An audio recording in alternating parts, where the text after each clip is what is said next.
스포츠 분석 토선생입니다. 스포츠 분석 토선생입니다. 10년 이상 실전 베팅 중입니다. 스포츠 토토 베팅 노하우, 스포츠 분석 노하우 전부 공유하겠습니다. 수년간 단톡방 믿음과 신뢰로 운영 중입니다. 좋은 결과 목표로 좋은 건 공유하고 뉴스 자료 실시간 체크 공유하고 있습니다. 링크는 댓글 참고하시면 됩니다. 웨스턴 시드니 원더러스 FC vs 웨스턴 유나이티드 FC. 웨스턴 시드니는 보렐로와 셉스포드가 이끄는 직선적인 공격 전개가 강점이며 크라이에프가 중원에서 템포 조절과 탈압박을 담당하고 있는 전형적인 중앙 집중형 전개를 펼치는 팀이다. 다만 수비 라인 커버에서 정태욱의 부상 이탈로 공중볼 대응과 위치 조율에 어려움이 있는 상태다. 최근 홈 경기에서는 전개 속도는 빠르지만 중앙 수비 라인이 쉽게 벌어지고 뒷공간 커버에 미흡한 장면들이 반복되고 있다. 양 윙어의 수비 가담이 약해 측면 공간을 내주는 빈도가 높아 실점 위험을 안고 있는 흐름이다. 웨스턴 유나이티드는 현재 리그 5연승을 달리며 절정의 경기력을 유지하고 있다. 이브스키와 보티치는 높이와 제공권에서 강점을 가지며 세컨볼 처리 능력도 매우 안정적이다. 단자키는 좌우 전환과 빠른 볼 운반으로 상대 수비를 흔드는데 매우 능한 선수로 전방 압박과 연계 플레이가 모두 유기적인 팀 컬러를 형성하고 있다. 수비진은 큰 부상자 없이 조직적으로 움직이고 있으며 특히 중앙 수비 커버와 세트피스 수비가 안정적이라 실점 허용이 적다. 원정 경기에서도 라인 간격 유지와 전개 템포 조절이 뛰어나며 주도권을 놓치지 않는 안정감을 보여준다. 이번 경기는 양팀 모두 4-4-2 포메이션을 기반으로 하지만 전개 완성도와 수비 안정성, 특히 세트피스 수비에서 확실한 차이가 존재한다. 웨스턴 시드니는 공격 전개 자체는 빠르지만 수비 시 공간 커버와 뒷공간 대응이 느리다. 반면 웨스턴 유나이티드는 이브스키 보티치 단자키 삼각 전개가 매우 위협적이며 중원 장악력이 안정적이다.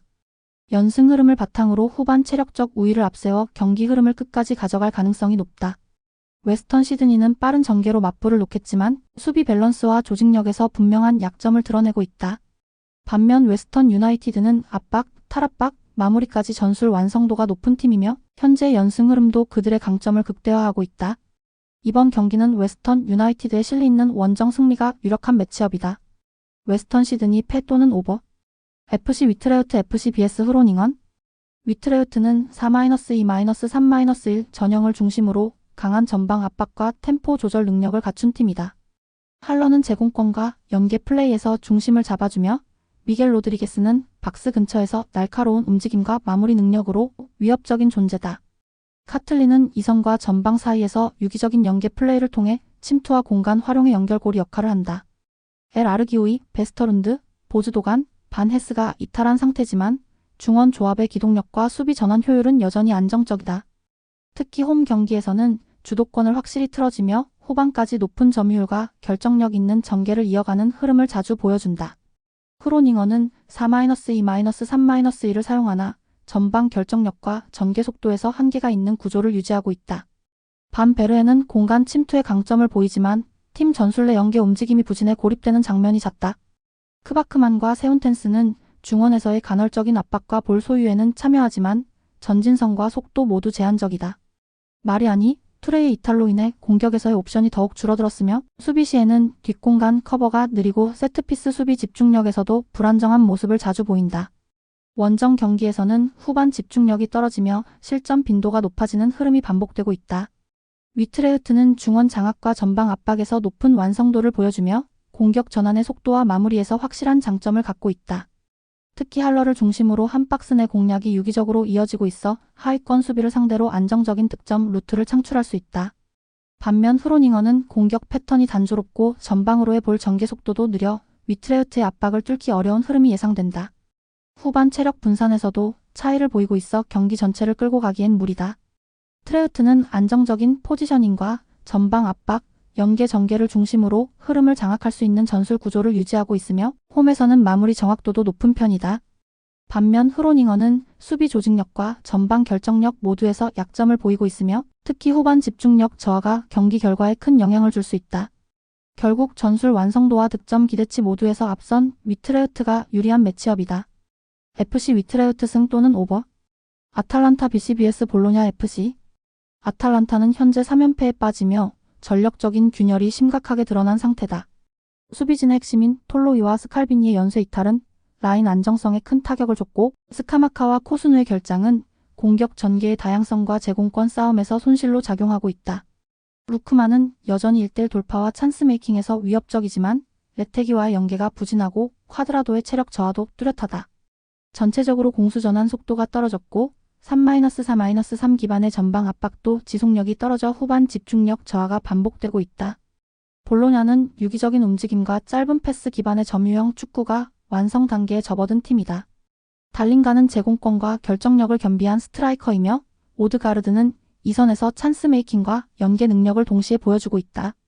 은도에는 넓은 활동량과 탈압박 능력으로 중원 경쟁에서 강점을 보이고 있고 퍼거슨의 결장은 아쉽지만 대체 자원의 기동력도 안정적으로 작동하고 있다. 최근 수비 라인의 간격 유지와 라인 조절도 좋아 실점 억제력이 향상된 상태다. 이번 경기는 흐름과 조직력 모두에서 볼로냐가 앞서는 매치업이다. 아탈란타는 잦은 부상과 체력 저하로 인해 3-4-3 포메이션의 강점인 전방 압박과 빠른 전환이 제대로 작동하지 않고 있으며 수비 라인 붕괴로 인해 볼로냐의 침착한 점유와 공간 활용에 고전할 가능성이 높다. 반면 볼로냐는 짧은 패스를 통해 점유율을 확보하고 측면과 중앙을 다양하게 공략할 수 있어 아탈란타의 수비 뒷공간을 효율적으로 파고들 수 있다. 전반적인 경기 구조상 아탈란타가 반등을 기대하기엔 너무 많은 결손이 동시다발적으로 발생한 상태다. 아탈란타는 핵심 자원의 줄부상과 전술적 불안정이 동시에 드러난 최악의 흐름이다. 볼로냐는 조직적인 운영과 안정된 중원 구성을 바탕으로 이번 원정에서도 주도권을 가져올 가능성이 높다.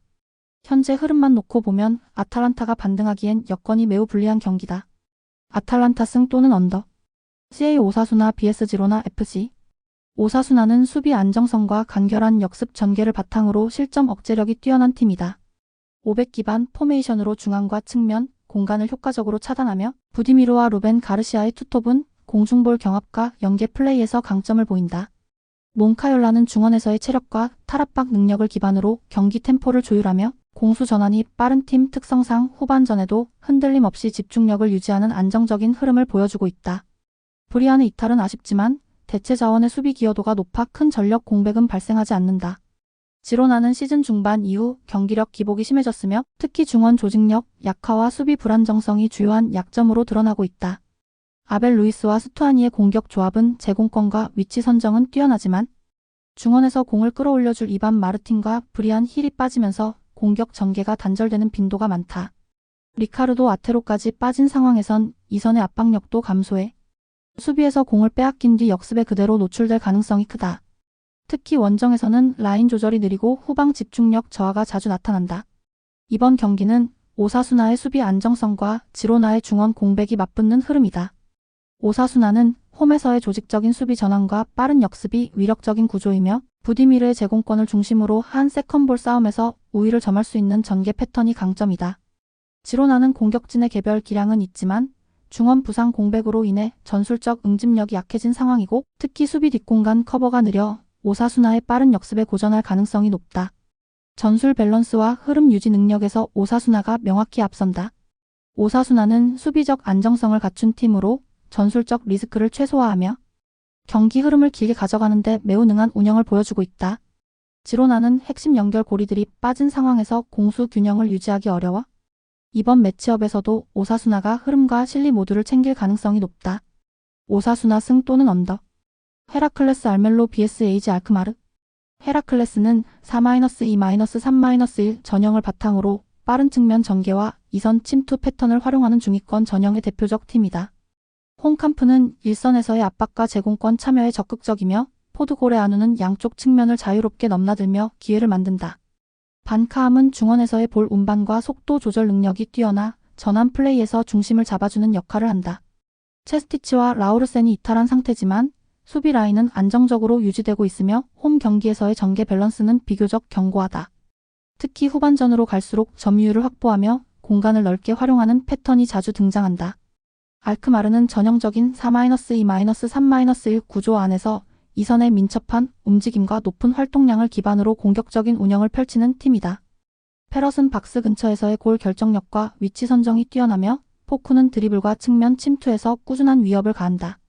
벨리치는 중거리 슛과 탈압박 능력을 겸비해 후방 빌드업 전개에서 큰 축을 담당하고 있다.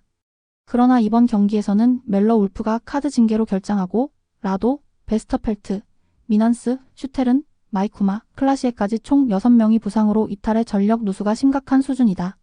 조직적인 전개가 매끄럽지 않고 중원 압박과 세트피스 수비 집중력에서도 명확한 공백이 발생하고 있는 상황이다. 헤라클레스는 홈 경기에서 전형적 패턴을 고수하되 역습보단 점유율 유지에 초점을 두는 방식으로 안정적인 흐름을 유지하는 경향이 있다. 공격 루트의 다양성이 부족하긴 하나 상대 수비가 흔들릴 경우 간결한 연결을 통해 빠르게 기회를 창출한다.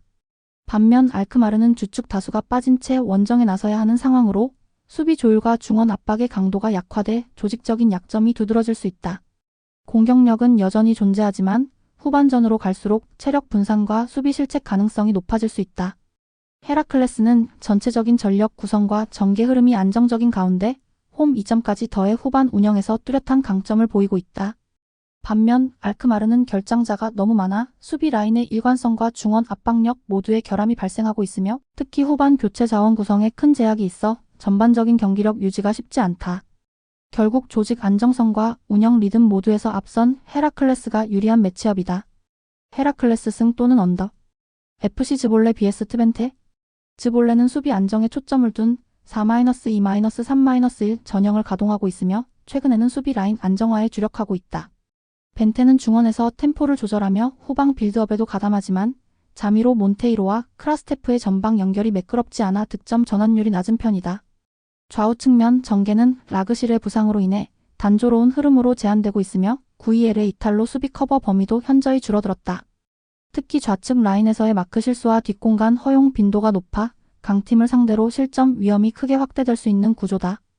트벤테는 4-2-3-1 전형 내에서의 이선, 유기적 움직임과 짜임새 있는 압박을 기반으로 안정적인 경기 운영을 펼치고 있다. 우니바르는 침투 타이밍이 탁월하며 로츠는 볼 운반과 함께 중거리 슈팅에서 위협적인 옵션을 제공한다. L타이프는 왼쪽 측면에서 빠른 전진과 크로스로 찬스를 창출하며 일선과의 연계를 통해 유기적인 공격 전개가 가능하다. 람머스, 부스, 알더스의 이탈은 다소 아쉽지만 전체적인 전술 밸런스에는 큰 영향을 미치지 않는 수준이며 특히 수비 라인의 압박 타이밍과 볼 소유 전환 속도가 매끄럽게 이어지는 것이 장점이다. 즈볼레는 기본적인 수비 전환 속도와 중원 커버링에 문제가 있으며 측면 압박에서 무기력한 장면이 자주 노출되고 있다. 공격 전환 시에도 속도와 패턴이 제한적이며 크로스 정확도와 마무리 완성도에서 한계를 보이고 있다. 반면 트벤테는 이선과 측면의 조화가 뛰어나며 공수 전환의 속도와 효율이 모두 높은 수준이다. 상대 약점을 집요하게 공략할 수 있는 전개 방식과 후반 체력 분산 전략까지 겸비해 안정적인 흐름이 예상된다. 즈볼레는 수비적 운영에도 불구하고 좌측 라인에서 반복적인 불안 요소를 노출하고 있으며 공격 전개에서는 유기성이 부족해 일관된 찬스를 만들기 어렵다. 반면 트벤테는 이선과 측면에서 고르게 기회를 만들 수 있는 전력을 갖추고 있으며 수비 안정성과 압박 강도 모두에서 우위를 유지하고 있다. 결국 공수 밸런스와 전개 효율 모두에서 앞선 트벤테가 유리한 매치업이다. 즈볼롤의 핸승 또는 오버. 첼시 vs 입스위치 타운. 첼시는 상위권 고착화를 위해 승점 3점이 필수적인 경기다. 무드리크가 징계로 결장하지만 마두에케와 산초는 측면에서 1대1 돌파와 크로스 전개에 모두 능한 자원이다. 듀스버리 홀은 중앙에서 전환 속도를 높이며 수비 뒷공간을 정확하게 찌르는 전개 능력을 갖췄고 포백과 이볼란치의 조합도 안정되어 있어 공수 전환 시 라인 간격이 매우 정돈된 팀 컬러를 유지하고 있다. 수비 전환 시의 압박 템포도 빠르기 때문에 입스위치의 단순한 롱볼 전략이나 세컨볼 대응은 큰 위협이 되지 않는다. 입스위치는 강등권을 겨우 벗어난 상황에서 극도로 수비적인 경기 운영을 지속하고 있는 팀이다. 최전방 델랍은 과거 스토크시티의 롱 드로인 장인 로리 델랍의 아들로 피지컬과 제공권의 강점을 보이는 전통적인 포스트형 스트라이커다. 하지만 팀 전체적으로 측면, 크로스와 롱패스의 의존도가 매우 높고 전술적 다양성이 부족하다. 브로드 헤드와 엔시소는 활동량은 많으나 결정력은 떨어지는 편이며 수비진은 번스와 오그벤의 이탈 이후 측면 커버가 느려지고 전체 압박의 정교함도 낮아진 상태다. 특히 원정에서는 공격 전개 속도와 결정력 모두 하위권 수준에 머물고 있다. 첼시는 선수 개개인의 기량뿐 아니라 전술 전개 수준에서도 입스위치를 압도할 수 있는 팀이다. 무드리크의 이탈은 아쉽지만 마두에케 산초 듀오의 좌우 분산 전개와 듀스버리 홀의 중앙 배급 능력을 감안하면 하프라인 이내에서 경기를 주도할 가능성이 매우 높다. 입스위치는 전통적인 롱볼 역습 전략에 집중할 것으로 보이며 델랍의 제공권과 브로드 헤드의 활동량에 의존하겠지만 첼시의 빠른 수비 전환과 압박 구조에 갇힐 가능성이 높다. 경기 흐름은 전체적으로 루즈하더라도 결국 첼시의 짧은 템포 변화와 세트피스가 승부를 가를 요인이 될 전망이다. 입스위치는 팀 전체적으로 수비적인 프레임에 갇혀 있으며 공격 전개 속도도 매우 제한적인 상황이다. 첼시는 여러 부상 공백 속에서도 홈에서의 전개 밸런스와 결정력 우위가 분명하고 강한 압박과 빌드업 구조를 통해 경기 전체 흐름을 가져갈 수 있다. 결국 첼시에 실리 있는 홈승 흐름이 유력한 매치업으로 판단된다. 첼시 승 또는 언더. 리버풀 FC vs 웨스트햄. 리버풀은 핵심 자원 다수가 부상 중이지만 공격진의 파괴력은 여전히 프리미어리그 최상 위급이다. 살라와 디오고 조타, 각포는 전방에서 유기적인 위치 전환과 빠른 침투로 수비를 무너뜨리는 능력이 뛰어나며 중원에서의 압박과 볼 배급은 안정적으로 유지되고 있다. 알리송의 부상으로 골키퍼 포지션에서 약간의 불안 요소는 존재하지만 홈에서는 전방 압박과 점유율 기반 운영으로 상대가 박스 안으로 들어오는 빈도를 최소화한다. 알렉산더 마이너스 아놀드의 이탈은 측면, 크로스 빈도에 영향을 줄 수 있으나 살라의 내측 침투와 중앙 조합이 워낙 강해 전개 루트에는 큰 영향이 없다. 웨스트햄은 최근 수비 집중력 붕괴와 라인 간격 조절 실패로 인해 잦은 실점과 함께 하위권에 머무르고 있다. 보에는 빠른 침투와 날카로운 마무리가 장점이지만 중원에서 볼이 올라오는 속도 자체가 느리고 단조롭다. 파케타는 테크니션형 플레이메이커로 상대 압박이 심할 경우 전개 과정에서 실수를 유발하는 경우도 잦다. 측면 수비의 핵심인 크레스웰이 빠진 상황에서 살라 측면 라인을 막기엔 대응력이 심각하게 부족하다. 최근 몇 경기에서도 라인 붕괴 이후 역습 실점이 반복되는 전형적인 하위권 흐름을 보이고 있다. 이번 경기는 리버풀의 전방 화력과 웨스트햄의 수비력 붕괴 사이의 극명한 온도차가 포인트다. 리버풀은 알리송과 아놀드의 부상에도 불구하고 전방 3인 조합의 연계와 득점 기대값은 리그 최상위권을 유지하고 있다. 웨스트햄은 라인 조절 실패, 중원 전개 단조로움, 결정력 부족이 동시에 드러나며 살라 마이너스 조타 마이너스 각포의 전개를 막아낼 카드가 부족한 상태다.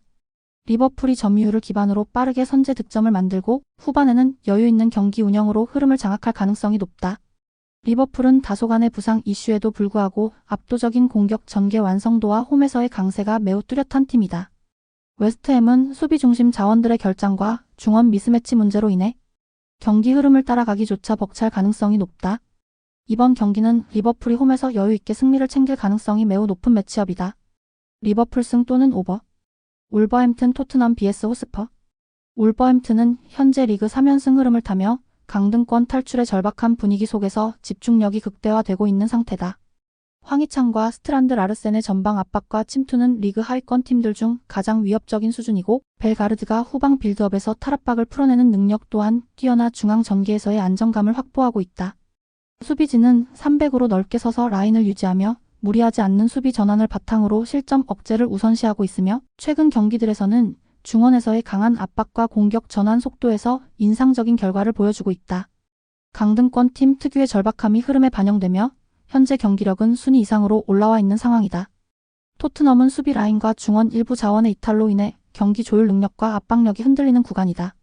손흥민과 솔랑케는 빠른 침투와 결정력에서 기대할 만하지만 중원에서의 점유율 유지나 박스 근처에서의 세밀한 연결은 최근 들어 다소 무뎌진 모습이다. 메디슨의 활약 여부에 따라 전체 공격 흐름이 달라지는데 최근 상대 중원의 압박이 강할 경우 오른쪽 측면의 활동량 감소와 연계 약화가 동시에 발생하고 있다. 수비진에서는 드라구신의 이탈이 뼈아프고 상대가 빠른 템포로 몰아붙일 경우 라인 간격이 무너지는 장면이 잦다. 원정에서는 압박 강도와 수비 커버 범위가 줄어드는 경향도 존재한다. 이번 경기는 강등권 탈출 의지가 강하게 작용 중인 울버햄튼과 전력 공백이 누적되고 있는 토트넘이 맞붙는 흐름이다.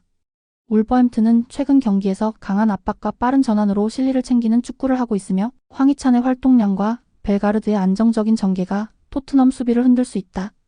토트넘은 손흥민 마이너스 솔랑케 중심의 공격력을 기반으로 득점을 노릴 수는 있지만 중앙 압박을 뚫어내는 방식이 단조로워 울버햄튼의 300 전술에 꽤 고전할 가능성이 높다.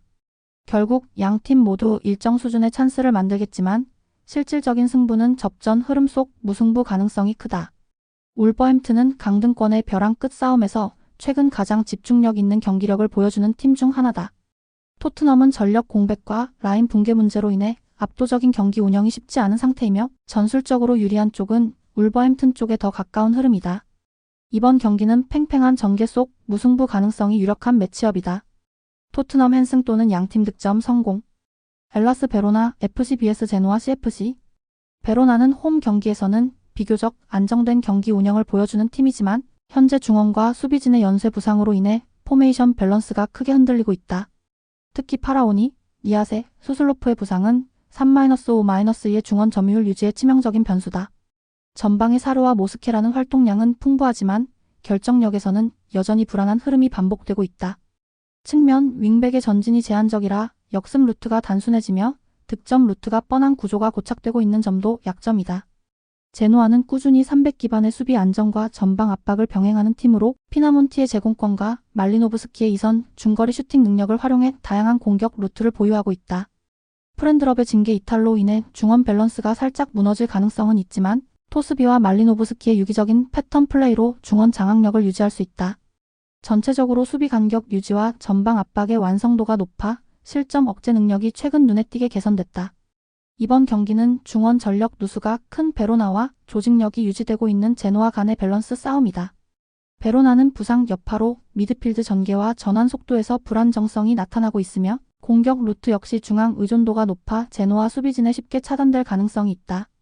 반면 제노아는 3-4-3을 기반으로 말리노브스키 -토스비 중심의 중원 장악과 측면에서 피나몬티를 향한 크로스를 연결하는 패턴이 완성되어 있어 일관된 공격 운영이 가능한 구조다. 양팀 모두 대량 득점 경기를 기대하긴 어렵지만 전술 완성도와 전방 연결에서 제노아가 한 수 위다. 베로나는 주력 중원 자원들의 부재로 경기 주도권 유지에 어려움이 있으며 제노아는 안정된 수비 라인과 일관된 공격 전개로 베로나의 불안한 수비를 지속적으로 공략할 수 있다. 전반적인 밸런스와 완성도에서 제노아가 유리한 흐름으로 경기를 풀어갈 가능성이 높다. 엘라스 영앤승 또는 언더. ACF 피오렌티나 vs 파르마 칼초 1913. 피오렌티나는 주중 컨퍼런스 리그 일정을 소화하며 체력적으로 다소 지친 상태다. 하지만 모이스 킹과 구드문드손의 전방 파괴력은 여전히 위협적이며 파지올리 역시 이선에서의 탈압박과 전진 패스 능력으로 공격 전개의 핵심 역할을 맡고 있다. 3-5-2 포메이션을 기반으로 한 중원 점유율 유지와 후방 빌드업은 일정 수준 이상 안정적으로 유지되고 있다. 부상자 이탈은 있지만 전체적인 전력 밸런스가 무너지지 않았고 홈 경기에서는 실점 억제력과 집중력이 상대적으로 높게 유지된다. 파르마는 수비 숫자를 늘린 500 기반의 밀집형 전술을 유지하고 있으나 주요 수비 및 공격 자원이 동시다발적으로 이탈하며 경기 밸런스가 무너진 상태다. 공격 핵본위를 포함해 미하엘라, 오소리오, 칸첼리에리까지 빠지며 전방 연계와 마무리가 극도로 약화됐다. 베르나베는 빌드업과 활동량에서는 뛰어나지만 찬스 메이킹 시 도움을 줄 자원이 현저히 부족하다. 실점 억제에는 성공하더라도 공격력이 떨어지는 만큼 실점 시 경기 반전이 어려운 구조다. 이번 경기는 체력 소모가 있는 피오렌티나와 전력 자체가 무너진 파르마 간의 격차가 뚜렷한 구도다. 피오렌티나는 전방에 킨, 구드문드손 조합을 중심으로 득점, 찬스를 만들어낼 수 있는 전술적 기반을 유지하고 있으며 경기 흐름을 조율할 수 있는 중원 전개가 가능한 만큼 점유율 우세와 공간 활용에 있어 유리하다. 파르마는 수비 라인을 내리고 버티는 데 초점을 둘 것으로 보이지만 선제 실점 이후 전술적 반전이 거의 불가능한 수준이다. 체력적 부담이 있어 다득점 승리는 어려울 수 있으나 1점차 리드 유지와 실점 억제를 통한 신승 가능성이 높은 흐름이다. 피오렌티나는 로테이션, 여력이 부족하더라도 전체적인 경기 주도권을 유지할 수 있는 팀이며 파르마는 전방 전력이 사실상 마비되어 수비 외에 대안이 없는 상태다. 결국 체력 부담 속에서도 피오렌티나의 1점차 승리가 가장 유력한 시나리오다. 피오렌티나 승 또는 언더. AS 생테티엔 vs 스타드 브레스트 29. 생테티엔은 4-3-3 전형을 활용하며 측면 전개를 통해 공격 기회를 만들어내는 스타일을 유지하고 있으나 전개 이후 마무리에서 반복적으로 약점을 노출 중이다. 스타생은 투지 있는 움직임으로 제공권을 노리지만 연결 타이밍이 부족하고 카르도나와 다비타 슈빌리는 드리블 시도는 많지만 효율이 떨어진다. 중원 핵심 타르디우의 부상으로 인해 빌드업의 안정감이 흔들리고 있으며 부아치의 이탈은 수비라인 커버 범위 축소로 이어지고 있다. 특히 홈에서도 실점률이 높은 편이며 수비 마이너스 공격 간 간격이 벌어져 역습 대응이 매우 느린 구조다. 브레스토아는 같은 4-3-3 포메이션을 사용하면서도 중원 조율과 측면 침투의 효율성이 높은 팀이다. 아조르크는 제공권과 볼 간수 능력 모두 우수하며 시마와 페레이라 락에는 좌우에서의 스피드와 연계가 강점이다. 파브레, 브루고, 마르틴 등 다수 자원이 부상으로 빠져있는 상황이나 잔여 자원들의 조직력과 포지셔닝 능력이 뛰어나 중원 경쟁에서 밀리지 않는다. 수비 라인은 무리하지 않는 선에서 안정적인 압박을 유지하며 후반에는 세트피스를 활용한 마무리 집중력이 높다. 생태티에는 최근 공격 흐름이 단조롭고 전방 압박 강도가 낮아 상대 수비를 흔드는 데 어려움을 겪고 있다. 홈에서의 실점 빈도도 높고 수비 집중력 역시 후반으로 갈수록 급격히 떨어지는 경향이 뚜렷하다. 브레스토아는 결장자 이슈에도 불구하고 기본적인 전개 구조가 잘 유지되고 있으며 특히 좌우 측면의 전개 속도와 중원 장악 능력에서 생태티엔을 상대로 우위에 설 가능성이 높다. 생태티엔은 전방 연계와 마무리 능력 모두에서 뚜렷한 한계를 보이고 있으며 수비에서도 후반 집중력 저하와 함께 지속적인 실점 패턴이 반복되고 있다. 반면 브레스토아는 핵심 자원 이탈에도 불구하고 조직적인 움직임과 전개 속도에서 강점을 유지하고 있으며 결국 전체적인 경기 흐름에서 우위를 점할 수 있는 조건을 갖추고 있다. 브레스토아가 더 안정적이고 효과적인 운영을 통해 결과를 가져갈 수 있는 매치업이다. 생태티엔 헨승 또는 언더 VFB 슈투트가르트 vs SV 베르더 브레멘 슈투트가르트는 4-4-2 전형을 바탕으로 투톱의 움직임과 넓은 측면 활용을 통해 공격 기회를 만들어낸다. 데미로비치는 제공권과 마무리 모두에서 뛰어난 능력을 보유하고 있고 피리이와 볼테마드는 이선 연계와 침투의 강점이 있다. 하지만 바그노만, 딜, 체이스, 자가두, 나르테위 등 수비진의 무더기 부상 이슈가 있어 수비 밸런스가 크게 흔들리는 상태다. 특히 자가두의 이탈로 인해 후방 빌드업의 안정성이 떨어지고 있으며 풀백 조합도 교체 자원으로 급조된 상태다. 최근 홈 경기에서는 전반에는 주도권을 잡지만 후반 체력 저하로 실점 빈도가 높아지는 패턴이 반복되고 있다. 브레멘은 3-5-2 전형을 운영하며 중원에서의 볼 점유율 확보와 후방 전개를 중시하는 팀이다. 버크는 넓은 활동폭을 보이며 상대 수비를 끌어내는 역할을 하고 은진만은 전방 압박과 침투 플레이에서 위협적이다. 슈미트는 빌드업의 핵심 자원으로 상대 압박을 유연하게 풀어내며 팀 전체의 리듬을 조절한다. 수비에서는 초비치와 벨리코비치의 이탈이 아쉽지만 나머지 수비 조합은 비교적 안정적인 편이다. 측면 수비 커버 능력도 양호의 슈투트가르트의 단조로운 전개 패턴을 어느 정도 억제할 수 있다. 슈투트가르트는 공격적인 전개가 빠르지만 수비 조직이 무너진 상태에서 전체적인 경기 균형을 유지하기 어렵다. 후방 커버 범위가 줄어든 상황에서 브레멘의 3-5-2 구조에 대응하기엔 전술적 유연성이 떨어진다. 반면 브레멘은 중원 장악력과 측면 수비 안정성을 바탕으로 경기 흐름을 조절할 수 있으며 은진마와 버크의 전방 움직임을 통해 빈 공간 공략이 가능한 상태다. 결국 수비 안정성과 후반 집중력에서 브레멘이 우위를 점할 가능성이 높다. 슈투트가르트는 공격진의 스피드와 개인 능력은 좋지만 수비진의 대거 이탈로 인해 라인 간격이 무너지고 있다. 공격 패턴도 상대 입장에서는 예측 가능한 구조라서 전술적 유연성이 떨어지는 모습이다.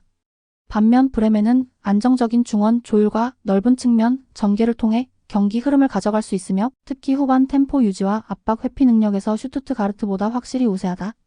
전체적으로 브레멘이 흐름을 주도할 가능성이 높은 매치업이다. 슈투트가르트 승 또는 오버 또는 양팀 득점 성공.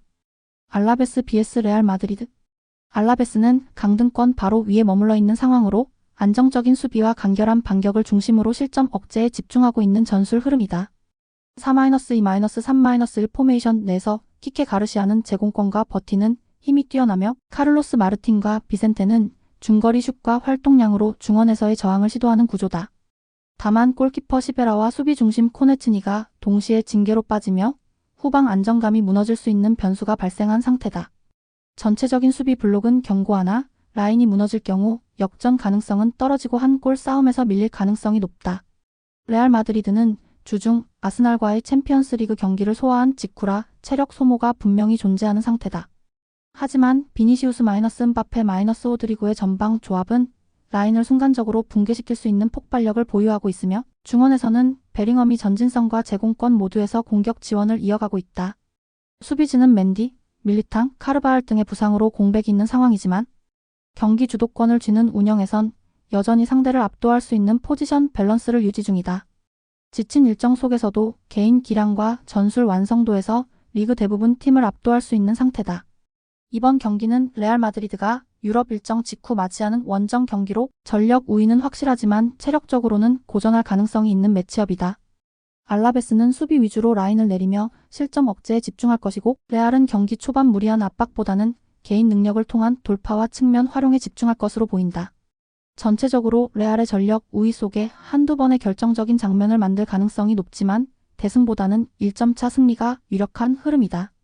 레알 마드리드는 객관적인 전력에서 상대를 압도하고 있지만 챔피언스리그 일정 이후 원정 경기라는 체력적 리스크는 분명한 변수로 작용할 수 있다. 알라베스는 수비적으로 버티며 대응하겠지만 결국 한두 번의 순간적인 수비 집중력 이탈이 실점으로 이어질 수 있다. 전반적인 경기 흐름은 레알의 리드가 유력하지만 1점차 내 신승 구도가 가장 현실적인 시나리오다. 레알 마드리드 승 빌럼 II 틀비르흐 vs AFC 아약스 빌렘2는 5-3-2 포메이션을 기반으로 수비 안정에 집중하는 전형이지만 실질적으로 수비력과 공격력 모두에서 위기를 맞고 있다. 메르벨트와 유스테는 활동량이 풍부한 편이나 연계와 마무리 능력에 한계가 있어 득점 기회를 살리지 못하는 장면이 반복된다. 보킬라는 전방에서 버텨주는 역할을 맡고 있으나 동료와의 간격이 벌어져 고립되는 장면이 잦다.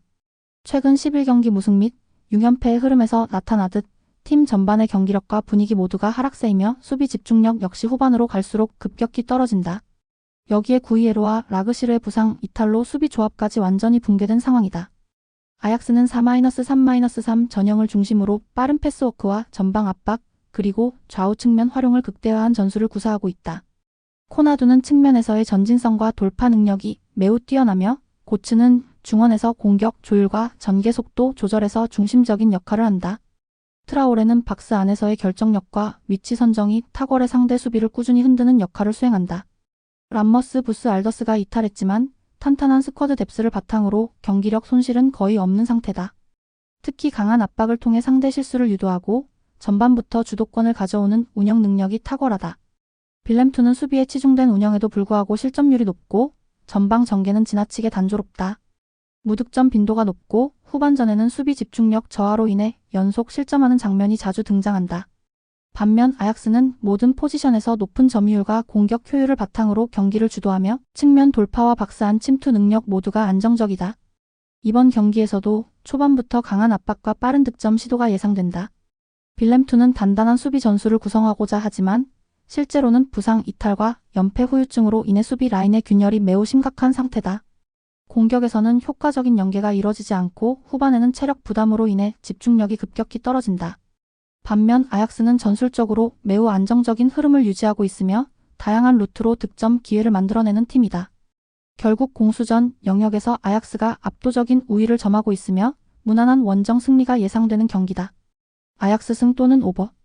앙제 SCO vs 몽펠리에 HSG 앙제는 5-3-2 포메이션을 기반으로 수비적인 운영을 추구하나 실제로는 수비 집중력이 크게 무너진 상태다.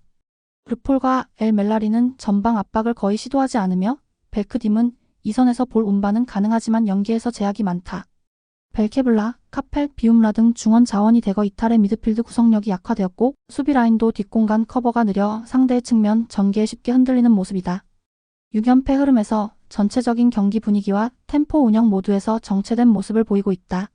몽펠리에는 4-2-3-1 포메이션을 활용하면서도 실질적인 전개 효율과 수비 전환에서 심각한 문제를 드러내고 있다.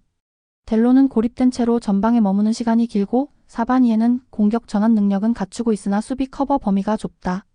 중앙 핵심인 메이테가 징계로 빠지고 오베라기치, 막시모비치 등 센터백 조합까지 붕괴되며 라인 자체가 무너진 상태다. 9연패를 겪고 있는 현재 전술적으로 대응할 수 있는 카드가 마땅치 않으며 후반전에는 체력 저하와 수비 집중력 붕괴로 연속 실점이 자주 발생하는 흐름이다. 앙제는 다소 수비적인 포지셔닝을 택하고 있음에도 실점률이 높고 중원의 결손으로 인해 전개 효율성도 낮다. 반면 몽펠리에는 공격적인 포지션 구조를 갖췄지만 수비 조합의 붕괴로 인해 경기 흐름 전체가 단절돼 있다. 결국 두 팀 모두 흐름이 좋지 않지만 수비 조직력만큼은 앙제가 더 안정적으로 운영되고 있어 실점 리스크를 상대적으로 줄일 가능성이 있다. 앙제는 공격력에서 다소 제한이 있지만 수비적인 틀은 유지되고 있어 실점 최소화를 기반으로 경기 흐름을 조절할 수 있다. 반면 몽펠리에는 조직력 붕괴와 수비 조합 공백으로 인해 후반 대응에서 확실한 약점을 드러내고 있다. 두 팀 모두 부진하긴 하나 상대 실수를 놓치지 않는 앙제가 최소한의 효율로 승기를 잡을 가능성이 높은 매치업이다. 앙제 헨승 또는 언더. 르하브르 AC vs 스타드렌 FC. 르하브르는 4-2-3-1 기반의 기본기를 갖춘 팀이나 공격 전개에서의 완성도는 낮은 편이다. 코카는 중원에서의 안정된 볼 배급이 가능하지만 캐츠타와 카지미르의 연계 움직임이 단조롭고 속도감도 부족하다. 주로 좌측에서의 전개가 반복되며 상대 압박이 가해질 경우 탈압박이 어려운 구조로 경기 흐름을 쉽게 끊긴다. 중앙 수비는 개인 수비보다는 라인 유지를 우선시하지만 역동성이 떨어지며 빠른 침투에 쉽게 흔들리는 경향이 있다. 전반적으로 후방 빌드업 시 상대 압박에 취약하며 중원 압박에도 빈 공간이 자주 발생하는 편이다. 렌은 3-4-3 전형을 활용하여 좌우 윙백을 적극적으로 활용하며 측면에서의 주도권을 확보하는 데 강점이 있는 팀이다. 메이테는 하프 스페이스 침투와 연기에 능하며 칼리미앙도와 올라이즈비는 공간 침투를 통해 수비 뒷공간을 집요하게 공략하는 유형이다. 알렘다르, 블라, 세이두가 이탈 중이나 대체 자원들의 수비 집중력은 일정 수준 유지되고 있다. 최근 경기에서는 전방 압박 성공률이 높아지고 있으며 후반에는 교체 자원 투입을 통해 템포를 다시 끌어올리는 전술이 자주 활용된다. 수비 라인은 300이지만 전환 시 500 전환 능력이 빠르기 때문에 공간 커버가 원활한 편이다. 르하브르는 점유율 유지보다는 세컨드 볼 싸움과 롱볼 전개를 자주 활용하는 팀이지만 상대 압박이 강할 경우 실수가 잦다. 카지미르를 활용한 침투 루트는 있으나 연계 과정이 매끄럽지 못해 득점까지 이어지지 않는 장면이 반복된다. 반면 렌은 넓은 측면과 빠른 전환을 통해 수적 우위를 만들고 상대의 뒷공간을 공략하는 데 능하다. 공격 루트가 다양하며 활동량 높은 선수들을 활용한 후반 전개도 효율적으로 구성돼 있다. 르하브르는 후방부터의 연결 속도가 느리고 공격 옵션이 단조로워 상대 수비를 흔들기 어렵다. 렌은 측면을 활용한 넓은 전개와 높은 활동량을 바탕으로 후반 흐름을 주도할 수 있는 팀이며 수비에서도 전환 시 안정적인 라인 복구가 가능해 실점 위험을 최소화하고 있다. 결국 전개 속도와 압박 효율에서 앞서는 렌이 유리한 결과를 가져갈 수 있는 매치업이다. 르하브르 헨승 또는 언더. 뉴캐슬 유나이티드 vs 맨체스터 유나이티드. 뉴캐슬은 컵대회 포함 최근 공식 경기 4연승을 달리며 상승세에 올라탄 상태다. 이삭은 페널티 박스 안에서의 움직임과 마무리 능력이 탁월하며 반스 마이너스 머피의 측면 전개는 볼 간수, 크로스, 드리블 등 전반적으로 안정적인 퍼포먼스를 보여주고 있다. 중원은 체력적 부담이 있지만 트리피어를 활용한 우측 공격 전개와 이선 침투가 매우 위력적이다. 수비진은 부상 이탈자가 많지만 최근 전방 압박의 강도와 세트피스 수비 조직력에서 실점 억제력이 향상된 상태다. 홈 경기에서는 특히 경기 초반부터 전개 주도권을 틀어지는 스타일로 이번 경기도 초반부터 강하게 몰아붙일 가능성이 크다. 맨유는 브루노와 가르나초를 중심으로 한 빠른 역습 전개는 여전히 위협적이지만 빌드업 단계에서의 불안정성과 라인 간격이 넓은 수비 구조로 인해 실점 리스크가 높아진 상황이다. 호일로는 제공권은 좋지만 기동력이나 연계 플레이에서 약점이 있으며 중원은 순간 압박은 강하나 지속적인 커버 능력이 떨어져 수비 전환 시 뒷공간이 자주 노출된다. 에반스와 마르티네스의 이탈로 인해 300의 중심을 잡아줄 리더십이 부족하며 측면 크로스나 세트피스 수비에서도 마킹 실수가 잦다. 원정 경기에서는 압박 강도가 떨어지고 후반 집중력 저하 현상이 반복적으로 나타나고 있다. 이번 경기는 홈 연승 흐름을 탄 뉴캐슬과 원정에서 불안한 경기력을 이어가는 맨유의 온도차가 분명한 매치업이다. 뉴캐슬은 홈에서 강한 압박과 좌우 측면 전개를 앞세워 초반부터 맨유의 수비를 흔드는 전략이 예상되며 특히 세트피스 상황과 역습 차단 능력에서 맨유보다 한 수 위 전술 완성도를 보이고 있다. 맨유는 브루노의 패스와 가르나초의 돌파를 앞세워 반격을 노리겠지만 중원 커버 범위와 뒷공간 수비의 문제점이 뚜렷해 경기 후반으로 갈수록 실점 가능성이 커지는 흐름이다. 결국 경기 내용과 결정력 모두에서 뉴캐슬이 앞서는 흐름이 될 전망이다. 뉴캐슬은 전방 압박, 세트피스, 측면 전개 등 모든 흐름에서 안정적인 구조를 유지하고 있으며 홈에서는 특히 집중력과 공격 전개 속도가 더 빠르게 작동된다. 맨유는 수비 공백과 커버 미스가 뚜렷한 상황에서 원정에서 주도권을 쥐기 어렵다. 이번 경기는 뉴캐슬에 실리 있는 홈 승리가 유력한 매치업이다. 뉴캐슬 승 또는 오버. 프랑크푸르트 FC vs 하이덴하임. 프랑크푸르트는 4-2-3-1 전형을 바탕으로 이선 중심의 유기적인 공격 패턴과 강한 전방 압박을 핵심 전술로 삼고 있다. 에키티케는 제공권과 침투 균형을 갖춘 공격수이며 괴체는 빌드업 연결고리 역할에 능하다. 바추아이는 후반 조커로 활용 가치가 높고 다양한 위치에서 골 결정력을 보여줄 수 있는 카드다. 디나 에빈베, 트랍, 챈들러 등 일부 핵심 자원의 이탈이 있지만 대체 자원으로 충분히 커버 가능한 전력층을 갖추고 있다. 측면 전개가 빠르고 이선에서 다양한 슈팅 루트와 문전 침투 옵션이 가능한 전형적 상위권 전개 완성도다. 이덴하임은 5-4-1 전형을 기반으로 수비 숫자를 늘리고 실점을 최소화한 뒤 역습을 노리는 전형적인 잔류형 팀이다. 피링건은 최전방 고립 상황에서도 어느 정도 기회를 만들 수 있지만 지원 부족으로 효율은 떨어지는 편이다. 레오시엔자와 도어시가 중원에서 활동량을 책임지고 있지만 볼 점유나 탈압박 능력은 상위권 팀에 비해 한계가 명확하다. 지부지바제와 혼사계 부상으로 인해 수비진의 리스크가 커졌으며 공간 커버와 문전 수비에서의 실수가 반복되고 있다. 공격 전환 속도도 느리고 선제 실점 이후에는 구조적으로 반격 수단이 부족해 무기력해지는 경향이 있다. 프랑크푸르트는 공격 패턴이 다양하고 전방 압박부터 상대 수비 라인을 무너뜨리는 데 탁월한 강점을 갖고 있다. 측면 전개와 이선의 유기적 움직임을 통해 하이덴하임의 다인 수비 블록을 흔들 수 있는 전술적 옵션이 충분하다. 반면 하이덴하임은 공격 시 단조롭고 수비 시 실수가 반복되며 전체적인 경기 주도권 싸움에서 밀릴 가능성이 높다.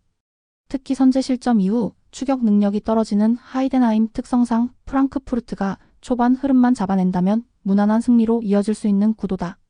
프랑크푸르트는 이선 전개부터 마무리까지 탄탄한 전술적 구조를 바탕으로 경기 주도권을 쉽게 가져갈 수 있는 팀이다. 에키티케와 괴체를 중심으로 한 공격 전개가 하이덴하임의 수비 라인을 계속해서 압박할 수 있다. 반면 하이덴하임은 단일 전술 구조로 버티는 수밖에 없는 상황이며 반격 루트와 득점 시나리오가 제한적인 편이다. 종합적으로 프랑크푸르트의 전력 우세가 두드러지는 매치업이다. 프랑크푸르트 승 또는 오버. 레알 베티스 vs 비아레알. 베티스는 이스코와 마르크 로카의 결장으로 인해 중원 무게감이 확실히 줄어든 상태다. 에르난데스는 수비와 공격 사이에서 왕성한 활동량으로 커버를 해주고 있으나 전진 패스나 템포 조절에서는 이스코의 부재가 뚜렷하게 느껴진다. 안토니는 개인 기량은 뛰어나지만 팀 전술에 완전히 녹아들기엔 시간이 더 필요한 상황이다. 로 셀소가 중심에서 볼 연결과 연계를 책임지며 전개의 키를 쥐고 있으나 압박을 강하게 받을 경우 중원 탈압박 능력이 부족해 고립되는 패턴도 자주 나타난다. 수비 조직은 탄탄하나 공격 전개의 창의성과 리듬이 떨어져 득점력이 제한된다. 비아레알은 개의 징계와 수비진의 부상 누적으로 인해 수비 조직에 공백이 많은 상태다.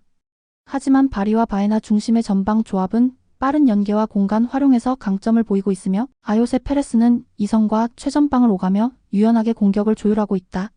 중원 구성에서는 상대적으로 베티스보다 활동량과 압박력이 더 높으며 전개 템포가 빠르기 때문에 상대 중원 압박을 넘기는 능력이 조금 더 낮다. 다만 수비적으로는 좌우 밸런스와 세트피스 수비 집중력이 떨어져 경기 후반 실점 리스크가 존재한다. 이번 경기는 양팀 모두 핵심 자원의 이탈이 있는 가운데 중원 경쟁이 승부의 핵심이 될 것으로 보인다. 베티스는 중원의 전진성과 창의력이 떨어진 상황에서 수비 안정에 집중할 가능성이 높고 비아레알은 전방 조합의 기동력은 살아있지만 수비진의 징계 부상 이탈로 인해 안정적인 뒷받침이 어려운 상태다. 공격적으로 강한 임팩트를 만들어낼 자원이 부족하며 득점 찬스가 나와도 마무리 효율은 떨어지는 흐름이다. 전술적으로 조심스럽게 전개되는 흐름 속에 양팀 모두 결정적인 우세를 점하기는 어렵다. 양팀 모두 핵심 자원이 빠진 가운데 수비는 조심스럽고 공격은 날카로움이 부족한 흐름이다. 공격의 완성도와 전술적 응집력이 모두 기대에 못 미치는 상황에서 무리한 전개보다는 신중한 운영이 반복될 가능성이 높고 결국 무승부 흐름이 유력하다. 오버 또는 양팀 득점 성공. 코모 1907 vs 토리노 FC. 코모는 시즌 초반 불안정한 흐름을 이어오다 최근 홈 경기에서는 조직적 수비 안정과 빠른 역습 전개로 반등의 기미를 보이고 있다. 두비카스는 포스트 플레이의 강점을 지닌 중심 공격수이며 이코네는 이선에서의 속도와 드리블 돌파로 날카로움을 더하고 있다. 다이아오네는 전방 압박과 활동량을 통해 중원 연결 고리 역할을 수행하며 수비 라인은 도세나의 결장에도 불구하고 라인 간격을 유지하는 수비 전개에 집중하고 있다. 다만 상대적으로 중앙 점유율이 낮고 전환 속도에서 기복이 존재해 득점 루트가 제한적인 편이다. 토리노는 핵심 수비형 미드필더 리치의 카드 징계로 인해 중원 밸런스 유지에 일시적 공백이 발생했으나 전체적인 포지션 완성도는 여전히 높은 편이며 아담스를 중심으로 한 전방 압박과 블라시치의 이선 플레이는 여전한 무기다. 엘마스는 공간 활용 능력이 뛰어난 유형으로 상대 수비 사이를 파고들며 찬스를 만들어내는 움직임이 활발하다. 수비에서는 스위르스와 이의 이탈에도 불구하고 라인 조절과 커버 능력이 개선되며 실점 억제에 성공하고 있는 흐름이다. 전반적으로 중앙 장악과 전방 결정력 면에서 코모보다 구조적 우위를 갖는 팀이다. 이번 경기는 중원 공백 이슈가 있는 토리노와 수비 안정 위주로 경기를 운영하는 코모 간의 흐름 싸움이다. 코모는 홈 이점을 활용해 중원 숫자를 늘려 수비적인 운영을 강화할 가능성이 높지만 블라시치-L 마스의 이선 조합을 완전히 차단하기엔 한계가 있다. 두비카스와 이코네를 활용한 역습 루트는 존재하지만 득점 결정력 면에서는 아직까지 기복이 뚜렷하다. 토리노는 리치의 결장에도 불구하고 공격 전개와 조직력 유지에 있어 확실한 우위를 점하고 있으며 결정적인 장면에서의 마무리 능력 차이가 경기 승부처로 작용할 가능성이 높다. 코모는 수비적으로 버티는 데 집중할 수 있으나 전방 결정력에서 확실한 신뢰를 얻기 어렵다. 반면 토리노는 중원 결장 이슈에도 불구하고 전방 공격 조합의 질에서 확실한 차이를 보이고 있으며 전체적인 경기 구조상 토리노가 효율적으로 리드를 가져갈 가능성이 높다. 코모 헨승 또는 언더. 스포팅 캔자스시티 vs 포틀랜드 팀버스. 캔자스시티는 4-3-3-3 포메이션을 기반으로 빠른 측면 전개와 전방 침투 중심의 공격을 펼치는 팀이다. 조벨리치는 골문 앞 위치 선정과 마무리에서 확실한 존재감을 보이고 있으며 설로이와 술레이마노프는 박스 근처에서의 연계와 볼 간수 능력이 돋보인다. 브로디의 부상으로 인해 좌측 수비 라인에서 커버 범위가 제한되고 있으며 이로 인해 상대의 측면 침투에 대한 대응력이 다소 떨어지고 있다. 중앙 수비는 안정적이나 중원 압박이 느슨해질 경우 라인 간 간격이 벌어지며 빠른 전개를 차단하는 데 어려움을 겪는다. 특히 후반에는 수비 간의 커뮤니케이션이 불안정해지며 세트피스 상황에서의 실점 위험이 자주 발생하고 있다. 포틀랜드는 4-2-3-1 포메이션을 통해 다 코스타 중심의 중앙 점유와 모라의 움직임을 활용한 득점 루트를 전개한다. 모레노는 이선에서 볼 배급과 침투 지원을 병행하며 다 코스타는 중원에서 볼 흐름을 안정시키는 역할을 수행하고 있다. 로드리게스 이탈은 공격의 폭에 제한을 줄 수 있으나 측면보다는 중앙 조합이 주력인 전술 구조이기 때문에 영향은 제한적이다. 전체적으로 볼 점유율이 높지 않아도 효율적인 역습 전개와 세트피스에서의 집중력이 돋보이며 공격의 간결성이 강점이다. 수비 시에는 4-4-1-1 형태로 내려서며 라인 간 간격을 좁혀 상대의 박스 침투를 효과적으로 차단한다. 캔자스시티는 전방 득점 자원의 퍼포먼스는 안정적이지만 중원과 좌측 수비 라인의 공간 관리에 불안 요소가 많다. 특히 후반으로 갈수록 수비 집중력 이탈이 자주 발생하며 세트피스 수비 시 데인마크가 느슨해지는 문제가 반복된다. 포틀랜드는 중앙에서 템포 조절 능력이 뛰어나고 세트 오펜스 집중력과 간결한 역습 운영으로 상대 수비를 흔들 수 있는 구조다. 전술 완성도와 후반 운영 능력 면에서 포틀랜드가 실리를 챙길 수 있는 경기 양상이다. 캔자스시티는 전방에서의 공격 전개는 위협적이지만 수비 조직력의 이완과 후반 피로 누적으로 인한 집중력 저하가 심각한 문제로 작용하고 있다. 포틀랜드는 중원 전개의 간결함과 효율적인 세트피스 운영을 통해 실리 위주의 전개를 이어가고 있으며 결국 안정성과 완성도 면에서 앞서는 포틀랜드가 경기 흐름을 가져갈 가능성이 높은 매치업이다. 캔자스시티 헨승 또는 언더. SS 라치오 vs AS 로마. 라치오는 주중 유로파리그 노르웨이 원정 경기를 치르며 이동거리와 기후 적응까지 겹쳐 체력 소모가 극심한 상태다. 누노 타바레스와 로마뇰리의 부상으로 인해 수비진은 상당히 약화되었고 중앙 수비 조직력에도 일시적인 혼란이 생기며 빌드업 안정성에 타격이 있는 상황이다. 공격에서는 디아와 자카니가 여전히 위협적인 침투를 가져가지만 델레 바시루 중심의 중원 압박 완성도가 떨어질 경우 로마와의 공방전에서 밀릴 가능성도 존재한다. 체력 소진으로 인해 경기 후반 집중력 저하가 불가피하며 전반보다는 후반에서 실점 리스크가 더 크다. AS 로마는 디발라의 부상 이탈에도 불구하고 엘샤라위 도브비크 소울레의 유기적인 전방 조합으로 전술적 응집력을 높이고 있다. 도브비크는 제공권과 마무리 능력에서 안정적인 모습이며 엘샤라위는 경험을 바탕으로 측면 돌파와 연계에서 팀의 공격 템포를 이끈다. 소울레는 이선과 측면을 오가는 유연한 전술 소화 능력을 갖췄으며 상대 수비 라인 사이를 파고드는 움직임이 활발하다. 다만 빌드업에서 디발라의 부재는 분명한 영향이 있으며 중원 압박력이 약할 경우 공간 점유율에서 밀리는 흐름도 종종 나타난다. 이번 경기는 라치오의 체력 저하와 AS 로마의 안정적 전방 조합이 맞붙는 로마 더비로 공격력보다는 전술적 집중력과 체력 유지가 승부의 핵심 변수가 될 전망이다. 라치오는 원정 직후 빠듯한 일정 속 홈 경기라는 이점을 가지고 있으나 중앙 수비의 조직력 저하와 후반 체력 저하로 인해 경기를 끝까지 장악하긴 어려운 흐름이다. AS 로마는 디발라의 부재로 전술적 날카로움은 다소 줄었지만 3-4-3 기반의 압박과 라인 조절 능력은 여전히 높은 수준이다. 양 팀 모두 주도권을 완벽하게 잡기 어려운 상황으로 무승부 가능성이 높게 예측되는 경기다. 라치오는 일정 리스크와 수비 결장으로 인해 수비 집중력을 유지하기 어렵고 AS 로마는 디발라, 이탈에도 불구하고 전방 조합의 응집력으로 균형을 만들어낼 수 있다. 결국 로마 더비의 특성과 흐름을 감안하면 무승부 가능성이 가장 높은 경기다. 라치오 영연승 또는 양팀 득점 성공. AJ 오세르 vs 올림피크 리옹. 오세르는 5-4-1 포메이션을 통해 수비 중심 전개를 시도하는 팀이지만 최근엔 조직적 압박보다 수비 대형 유지에만 집중되는 모습이다. 시나요코는 윙에서 활동량은 많지만 크로스 정확도의 한계를 보이며 페란과 오나이우는 최전방에서 고립되는 경향이 강하다. 오우수, 마센고가 카드 징계로 결장하면서 중원 압박과 수비 전환 타이밍에 큰 공백이 발생했고 트라오레, 다노이스, 부아이키알라, 쿨리발리까지 대거 이탈하면서 벤치 자원 운용에도 제약이 심하다. 500 라인을 유지하더라도 좌우 커버가 느리고 중원에서 공 소유율을 높이지 못해 역습 기회를 거의 만들지 못하는 상황이다. 리옹은 4-2-3-1 전형을 기반으로 라카제테를 중심으로 한 공격 전개가 날카롭게 구성돼 있다. 세르키는 측면과 중앙을 오가며 볼 운반 능력과 공간 침투에 능하며 베레투는 중원에서의 활동량과 패스 정확도가 안정적이다. 포파나와 누아마가 빠졌지만 대체 자원들의 기동력과 압박 시도는 유지되고 있으며 특히 중원에서 볼 탈취 후 빠른 전방 전개로 단시간에 슈팅까지 연결되는 전술 완성도가 돋보인다.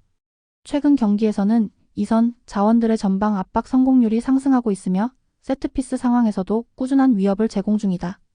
오세르는 수비적 대형을 유지하고 있지만 핵심 중원의 징계와 수비 조합 붕괴로 인해 실제 수비 안정성은 낮다. 특히 중원에서의 공 소유 경쟁력이 떨어져 공격으로 전환되는 패턴이 거의 없으며 후반으로 갈수록 실점 확률이 높아진다. 리옹은 라카제테의 중심축을 바탕으로 좌우측 연계와 빠른 전개가 가능하며 수비 라인 또한 중원과 간격 유지가 잘 되고 있다. 결과적으로 체력, 집중력, 공격 구성 모두에서 리옹이 안정적으로 경기를 풀어갈 가능성이 높다. 오세르는 징계와 부상 누적으로 인해 수비 중심 전술조차 제대로 작동하지 못하고 있으며 공격 전개에서는 의외성이 전혀 없는 흐름이 이어지고 있다. 반면 리옹은 라카제테의 움직임을 기반으로 짜임새 있는 전개를 이어가고 있고 공간 장악력, 세트피스 활용도, 전방 압박 등 전반적인 경기 주도권을 장악할 수 있는 흐름을 유지하고 있다. 리옹이 흔들림 없는 운영을 통해 승리할 가능성이 높다. 오세르 핸승 또는 오버. 아틀레틱 빌바오 vs 라요 바이카노. 빌바오는 홈 경기에서의 강한 압박과 빠른 측면 전개를 무기로 상대를 압도하는 팀 스타일을 유지하고 있다. 니코와 이냐키 윌리엄스 형제는 양 측면에서 속도와 돌파, 공간 침투 능력을 통해 상대 수비를 계속 흔들고 있다. 고르카 구르제타는 제공권과 세컨볼 연계에서 안정적인 모습을 보이며 전방에서의 기점 역할을 충실히 수행한다. 중원 핵심인데 갈라레타와 수비 리더 예레이의 이탈은 아쉽지만 전체적으로 팀의 압박 구조와 라인 유지가 워낙 조직적으로 잘 작동하기 때문에 공백이 치명적으로 드러나진 않는다. 특히 홈에서는 상대보다 압도적인 활동량과 슈팅 빈도를 기반으로 흐름을 쥐고 밀어붙이는 전개가 강점이다. 라요는 원정 경기에서 밀집 수비와 간결한 역습 전개에 집중하는 경향이 강하다. 은택하는 제공권과 포스트 플레이에 강점이 있으며 알바로 가르시아는 빠른 전환 속도와 이선 침투로 역습 시 강한 무기를 가진 자원이다. 하지만 무민과 카메오가 빠지면서 수비 조직의 좌우 커버가 불안정하며 전체적인 수비 라인 유지력에서 빌바오의 전방 압박에 취약한 구조를 드러낼 가능성이 크다. 전술적으로는 안정적인 구조를 유지하려 하나 후반 체력 저하 시 압박 저항력이 급격히 낮아진다. 이번 경기는 홈에서 유독 강한 빌바오의 공격 전개력과 라요의 수비적 운영이 충돌하는 구도다. 빌바오는 측면 조합과 고르카의 연계 플레이를 통해 다양한 공격 루트를 구축하고 있으며 특히 홈에선 슈팅 시도 수와 박스 침투 빈도가 리그 최상위권에 해당한다. 라요는 수비적으로 대응하겠지만 수비 핵심 자원들의 공백과 체력 저하 문제로 인해 후반전 집중력 붕괴와 공간 허용 가능성이 매우 크다. 전체적인 활동량, 공격 전개, 수비 대응 능력 모두 빌바오가 유리한 흐름이다. 빌바오는 홈에서 전방 압박과 측면, 공격 전개 모두에서 안정적인 운영을 이어가고 있으며 라요는 수비 자원들의 공백과 후반전 집중력 저하가 두드러진다. 전술 구조와 경기 운영 흐름 모두 빌바오가 주도할 수 있는 구도이며 승리 가능성이 높다. 빌바오 승 또는 언더. 시카고 파이어 vs 인터 마이애미 CF. 시카고는 4-3-3 포메이션을 기반으로 활동량과 수비 집중력을 바탕으로 실점을 최소화하는 운영에 초점을 맞춘 팀이다. 쿠이퍼스는 최전방에서 포스트 플레이에 강점을 보이며 밤바와 싱커나엘은 측면 돌파 이후 크로스에서 공격의 시발점을 제공한다. 다만 레오나르도 바로소, 쿠티에레즈, 딘, 가스퍼, 포랭바 등 다수의 수비 및 미드필더 자원이 부상으로 이탈한 상황이다. 이로 인해 수비 라인의 커버 범위가 좁아지고 중원 장악력도 급감하면서 상대 공격을 막아내는 데 어려움을 겪고 있다. 특히 후반 체력 저하 이후 수비 라인의 간격이 벌어지며 실점 가능성이 매우 높은 구간이 자주 발생한다. 인터 마이애미는 메시와 수아레스를 축으로 한 4-4-2 포메이션의 전형적인 개인기 기반 전술을 운영하는 팀이다. 메시는 중원과 최전방을 자유롭게 오가며 전개와 마무리를 동시에 수행할 수 있는 존재이며 수아레스는 결정력과 연계 플레이에서 여전히 위협적이다. 테일러는 메시와의 연계에서 측면을 무너뜨리는 데 최적화된 자원이며 루이즈, 세일러의 부상이 있어도 전체 밸런스에는 큰 영향이 없다. 특히 메시가 경기에 집중하는 흐름에서는 세트피스, 페널티 에어리어 침투, 롱 패스 전환 등 모든 패턴이 유기적으로 움직이는 전술 완성도를 보인다. 중원에서도 활동량이 충분하며 후반에도 공격 템포를 유지할 수 있는 전력 구조가 강점이다. 시카고는 수비 라인의 연쇄적인 부상 이탈이 이어지며 조직적인 압박과 커버 능력이 현저히 약화된 상태다. 공격에서는 쿠이퍼스를 중심으로 단발적인 기회를 만들 수 있지만 전체적인 볼 점유와 경기 운영은 어려울 전망이다. 반면 인터 마이애미는 메시 수아레스를 중심으로 공격 루트가 다양하게 분산되며 세트 플레이와 전환 속도 모두 높은 완성도를 유지하고 있어 경기 흐름 전체를 장악할 수 있는 전력 구조다. 시카고는 수비와 미드필더 라인의 부상 공백으로 인해 전술적 조직력과 커버 능력이 무너진 상태다. 반면 인터 마이애미는 메시 수아레스를 중심으로 전술의 중심축이 흔들리지 않고 있으며 결정력과 창의성 면에서 압도적인 전력을 바탕으로 안정적인 승리 흐름을 이어갈 수 있는 매치업이다. 시카고 0연승 또는 오바 또는 양팀 득점 성공. 세인트루이스 시티 FC vs 콜럼버스 크루. 세인트루이스는 3-4-3 포메이션을 중심으로 측면과 전방 압박을 통해 상대의 빌드업을 빠르게 차단하는 스타일이다. 조안 클라우스는 제공권과 마무리 능력을 갖춘 스트라이커이며 첼리오 폼페우와 발렘은 좌우에서의 드리블 돌파와 연기에 능하다. 하지만 홀은 알름, 더킨, 비어키, 토틀란, 레이드 등 다수의 주전급 부상으로 인해 수비와 미드필드 조직력이 크게 약화된 상태다.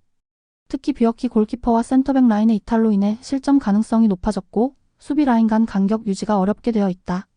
중원에서도 강한 압박을 유지하기 어려워 세컨드볼 경합에서 밀리는 상황이 잦다. 콜럼버스 크루는 3-4-1-2 포메이션을 활용하여 중앙을 두텁게 가져가며 점유율과 템포 조절 중심의 전개를 펼치는 팀이다. 로시는 측면과 중앙을 오가며 크로스와 침투를 모두 수행할 수 있고 잭슨은 이선에서의 위치 선정과 연계 능력에서 매우 안정적이다. 러셀 로우는 활동량과 볼 운반의 능의 중원을 넓게 활용할 수 있으며 수비 전환 시에도 빠르게 복귀해 커버에 기여하고 있다. 카마초, 라겐, 나그베의 부상은 아쉽지만 미드필더와 수비의 유기적 전술 운영으로 조직력은 크게 흔들리지 않는다. 전체적으로 템포 조율과 탈압박 능력이 뛰어나며 후반 운영에서도 효율적인 볼 점유율을 유지하는 팀이다. 세인트루이스는 수비 핵심 자원의 연쇄 부상으로 인해 라인 유지와 커버 능력이 현저히 약화되어 있는 상태다. 공격에서의 파괴력은 유지되고 있으나 전체적인 조직력 저하와 실점 리스크가 높아 안정적인 운영이 어렵다.